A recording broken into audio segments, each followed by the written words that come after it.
सम्पूर्ण उपस्थित महानुभावहरुमा मको बिजनेस प्रमोट गरिदिनु अनुरोध गर्न चाहन्छु।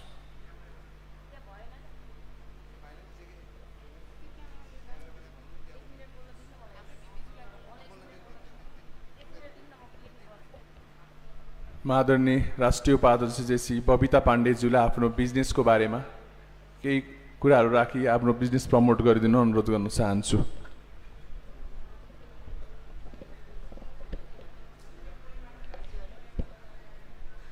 धन्यवाद राष्ट्रिय उपाध्यक्षज्यू। म यहाँनिर चाहिँ नेपाल जेसिसको एरिया सी प्रोग्राम हुँदै गर्दा जुन बिजनेस एक्सचेन्ज भन्ने प्रोग्राम परेको थियो यो शेड्युलमा, म आफै पनि एकदम खुसी छु। एरिया डीबाट एरिया सीमा आएर दुईवटा बिजनेस स्थापित गरेको छु। म आफूलाई गर्व गर्छु जेसिस हुनमा। आज जेसिसको प्लेटफर्मले गर्दा काठमाडौँमा आएर राजधानी जस्तो ठाउँमा चाहिँ दुईवटा बिजनेस सुरु गरेको छु। यो बिजनेस मात्रै होइन, युवाहरूलाई उद्यमी बनाउनको लागि हामीले यो क्विक सेवा प्राइभेट लिमिटेड भन्ने मेरो यो 5 वर्षको होमवर्क हो। तपाईहरुलाई लाग्न सक्छ 20 को शाखा अध्यक्ष भएर 25 मा कसरी राष्ट्रिय उपाध्यक्ष हुनुभयो भनेर। यो 4 वर्षको मेरो चाहिँ लगानी हो।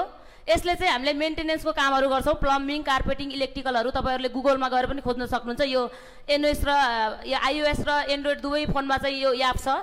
यसबाट चाहिँ तपाईहरुले प्लम्बिङ, कार्पेटिङ, इलेक्ट्रिकल जस्ता यो मेन्टेनेन्सको कामहरू हामीले सर्भिसको कामहरू गर्छौं। र प्लस त्यो सँगसँगै हामीले यो कम्पनी स्थापना गरे लगतै युवाहरूलाई चाहिँ हामीले फ्री ट्रेनिङ दिएर पनि अहिले 25 जना युवाहरू चाहिँ मेरो कम्पनीमा रोजगारी स्वरूप चाहिँ काम गरिराख्नु भएको छ। र सँगसँगै हामीले मोबाइल र ल्यापटप सम्बन्धी बेसिक, एडभान्स र चिप लेभलको ट्रेनिङहरू पनि दिएका छौं।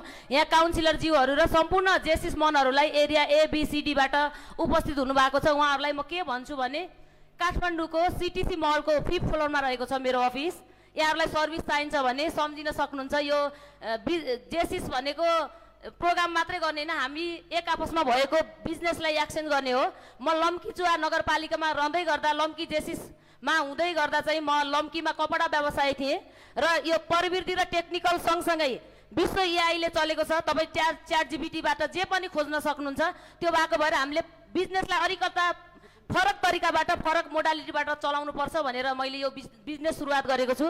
यहाँहरूले यो बिजनेसलाई सपोर्ट दिएर अथवा यहाँहरूले ब्रान्च लिएर चलाउन सक्नुहुनेछ भन्ने जानकारी गराउँछु र फेरि पनि फ्लोर लिएर बोल्नेछु। धन्यवाद।